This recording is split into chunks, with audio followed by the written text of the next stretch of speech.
வந்திருக்காரு பத்திரக்காலி பத்திரக்காலி இந்த வெஞ்சாரி தண்ணில் வாழ் வடா பத்திரக்காலி இந்த வடா பத்திரக்காலி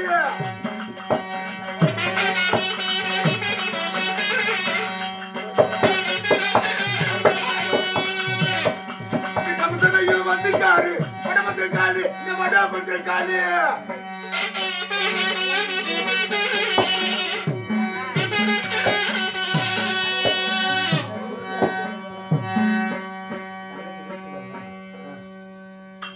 தங்கைமார்களா இதோ நாம மூவரும் சேர்ந்து நம்மளுக்கு குலதெய்வமா வழங்கக்கூடிய வடபத்திரி காலிடத்தில் வந்து இதோ நானு கல்பரம் தூசவான கொடுத்து இந்த காரியாய வேண்டி வைக்கிறேன் நீங்களும் கும்பிட்டு வாங்க. இதுதான் நம்ம நாட்டுடைய குலதெய்வமா? ஆமா அண்ணா, எங்களை கல்யாணம் செய்ய வைத்த நாளாயே இன்னைக்குதான் முதல் முறையாக இந்த வடக்கே பிறந்த வடபத்திர காளி கோயில் கூட்டி வந்துருங்க. நம்ம மண்டியிட்டு நாங்க 2 பேரும் மண்டியிட்டு கும்பிடுறோம். நம்ம குடும்பம் நல்லா இருக்கணும், நல்லா இருக்கணும், நல்லா மண்டி போட்டு கும்பிடுங்க 2 பேரும். சரிங்கண்ணா. அம்மா தாயே கரியாதேவி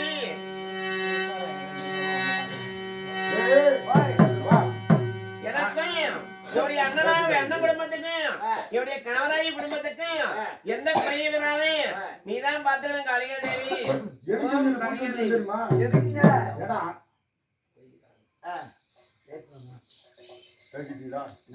அதனால இவங்க ராஜதந்திரமாக காளியாய்க்கு மண்டிட்டு கும்பிடும் போது வெட்டி போட்டா எப்படா கொண்டு போறோம்? ஏன்னா ராஜதந்திரமாக இவங்க மண்டி போட்டு குமிச்சு இருவரும் கும்பிடும் போது நீங்க தலையை துண்டி தண்டி எப்படி கொண்டு போறோம்? அதார கோபம் கொண்டாடே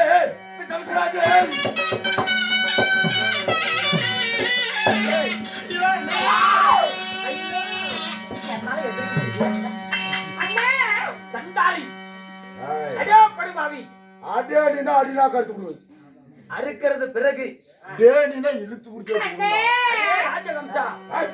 எதற்காக காளி கோயில் முன்பதாக கொண்டு வந்து உன் தங்கைகளை இருவர்களையும் கரத்தால் வெட்டுவதற்கு கண்களை மூட வைத்து கரங்களால் வெட்டுவதற்கு ஒல்லிகளாகிய காரணம் யாது?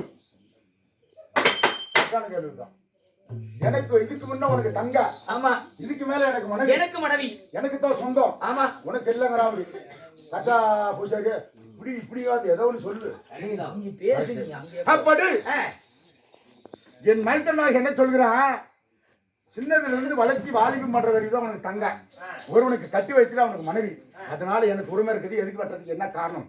இப்படி காரியாய கும்பிட சொல்லி கும்பிட்டு இருக்கும் போது வெட்டுன்னு கேக்குறாங்க. அதுவும் கண்ணி கேட்டாங்கல்ல, யாரு கேட்டது? என் தங்கை மார்கள் ஒண்ணு முனைமார்கள். சரி, நாம என்ன சொன்னோம்? மயிலும் குயிலும் கூவும் இடத்துல தண்ணி இருக்குன்னு சொன்னேன். இருவரும் போனாங்க. சரி, தண்ணி இருந்தது. தண்ணி தாகத்தை தண்ணி கொண்டு குடிக்கும் போது பெருத்த ஆலாமரமாக இருந்தது. அந்த பெருத்த ஆலாமரத்திலே ஒரே மாங்கனி இருந்தது. சரி, அந்த ஒரு மாங்கனிக்கு வர்க்கத்தின் மகாமுனிவர் 1000 வருடமாக தவம் இருந்திருக்கிறார். சரி, அது எனக்கு தெரியாது. என் தங்கைமார்கள் இருவரும் அந்த மாங்காய் மீது ஆசை வைக்க, அண்ணா எனக்கு அறுத்து கொடுன்னு சொல்ல, நான் சரி மாம்பழம் தானே அப்படின்னு அறுத்து கொடுத்தேன். சரி, அந்த முனிவராக வந்தா, ஐயா 1000 வருடமாக தவம் இருக்கிறேன், சரி இது எனக்கு உமைந்தது, இது எதுக்கு அறுத்த அப்படின்னு கேட்டேன். என் தங்கைமார்கள் கேட்டார்கள், அதுக்கு கொடுத்தேன். சரி, தவம் இருந்த விதம் எனக்கு தெரியாதுன்னு சொல்ல, சரி நீ அறுத்தது உண்மைதானே, அறுத்தது உண்மைதான் அப்படின்னு சொன்னேன். அப்போதான் ஒரு சாபத்தை கொடுத்தா, என்னன்னு, உன் தங்கைமார்களுக்கு 8 குழந்தை பிறக்கும். சரி, 8 குழந்தை எப்படி? 7 குழந்தை மின்மதாக பெண் குழந்தையாக பிறக்கும். சரி, 8வது ஒரு ஆண் பிள்ளை பிறப்பான். அப்படி பிறந்து அவன் கையால் அவனுக்கு புடி சாவுன்னு சாபத்தை கொடுத்தான். ஓ, உன் உயிர் மடியக்கிறவா என்று சாபத்தை கொடுத்தார். ஆமா, சரி, அதனால 7 குழந்தை பிறக்கிற வரைக்கும் நான் காத்துட்டு இருக்கிறதா, இப்படி கும்பட சொல்லி வெட்டி போட்டா எப்படி பிறக்கும்? காளியம்மன் கோயில் இடத்திலே சென்று இவர்களை கரங்களால் வெட்டி வீழ்த்தி அவர்களை உயிர் பலி ஆக்கிட்டா எப்படி பிறக்கும்? வயிற்றுல குழந்தை பிறக்குமா? இல்ல என் உயிரைத்தான் மடிக்க முடியுமா? அப்படி என்று தங்களுக்கு ஒரு யோசனை. என்ன சாமி, நீங்க ஒரு நாட்டுக்கு ராஜா, அப்படி இருக்கக்கூடிய நான் சிற்றரசன், வேண்டாம் என் தங்கைகளை உயிரோடு விட்டு என் மனைவிகளை உயிரோடு விடுங்க.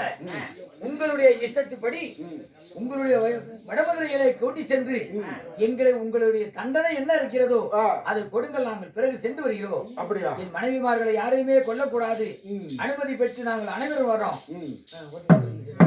அப்படியாக இருந்தாரே மந்திரிமா, அண்ணா அறிந்தோ அறியாமலும் நான் தவறு செய்து விட்டேன்.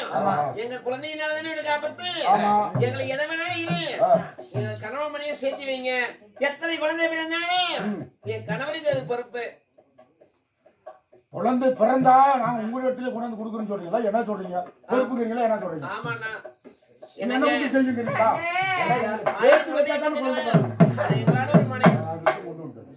சரி சொல்லு.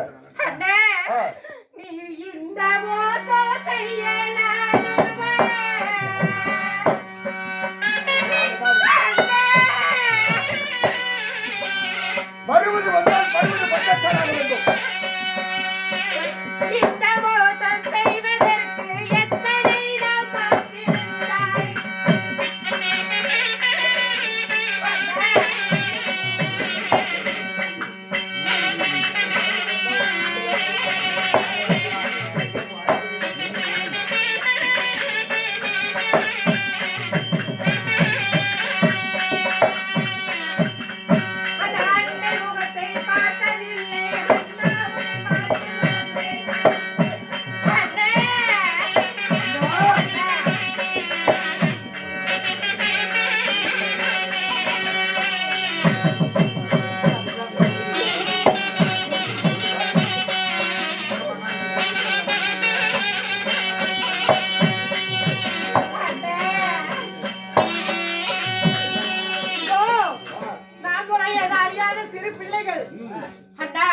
ஒரு மாங்கடி கேட்டு, அதாவது அந்த மாங்கடி ஆகப்பட்டது யாரே பரதரிஷி முனிவராகப்பட்டவர். அவருடைய தவ வலிமை முழுவதையும் அந்த மாங்கடியின் மீது அதாவது இறக்கி அந்த மாங்கடியின் சக்தியை வலிமைப்படுத்தி, அதாவது அந்த மாங்கடியை உண்டால் நமக்கு இன்னும் பலம் அதிகமாகும் அப்படி என்று ஆயிரம் ஆண்டு வருடமாக அந்த மாங்கடிக்காக தவமிருந்து வந்தார். அப்படி தவமிருந்து வரும் பொழுது அந்த மாங்கடிகளை பார்த்து நாங்களும் சின்ன சிறு பிள்ளைகள் நாங்கள் மாம்பழத்தை ஆசைப்பட்டு கேட்டவுடன் அண்ணா நீங்க சொன்னீங்க உண்மைதான். எப்படி என்னவென்று, அதாவது மரம் பெருத்த மரமாக இருக்கிறது, கனி ஒன்றாக இருக்கிறது. ஏதாவது பறித்தால் ஆபத்து வந்து விட்டா என்ன? இதுல ஏதோ ஒரு சூட்சமம் இருக்கிறது தங்கா என்று சொல்லியும் நாங்கள் கேட்காமல் மாங்கனியின் மீது ஆசைப்பட்டது தவறுதான். அப்படி இருந்தாலும் ஏண்டா அண்ணா, தாய்க்கு தாயா தந்தைக்கு தந்தையா இப்படி தூக்கி வளர்ந்தையே, ஏண்டா உன் கையாலேயே வெட்ட துணிஞ்சிட்டியாடா அண்ணா சண்டாளா. என்ன கொல்ல வர்ற மாட்டை நானு கொண்டா எனக்கு பாவமே இல்லை. என்ன உயிர் காப்பாத்தின்னு அண்ணா உங்களால தானே வந்து என் உயிர் காப்பாத்து. இங்க பாரு, நீ எங்களை கொல்லவும் வேண்டாம் ஒண்ணும் வேண்டாம், எங்களை விட்டு விடு. நாங்க இப்படியே ஏதோ ஒரு கண்காணாத தேசம் சென்று நாங்க பொழுதுறோம் அண்ணா. சட்டமன்ற ஆளக்கூடிய கல் சிலையில கொண்டு போய் உங்களை அனைவரையும் அப்படியாக குழந்தை பிறந்தா அசுதாவ மன்னனே இங்க வா, என்னிடத்துல கொண்டாந்து ஒப்படைக்க வேண்டும். சரி, குழந்தையுமே பிறந்தான் சரி, அப்போது என் இடத்துல கொண்டாந்து ஒப்படைக்கணும். ஒப்படைக்கின்ற எனக்கு சத்தியம் செய்யும். சத்தியமாக நான் எத்தனை குழந்தைகள் பிறந்தாலும் தங்களிடத்திலே ஒரு கோல முடியாது. என்னுடைய உயிர் போனா பரவாயில்லையா? எனக்கு கொண்டு போய் கல்ச்சர்ல விடுறா.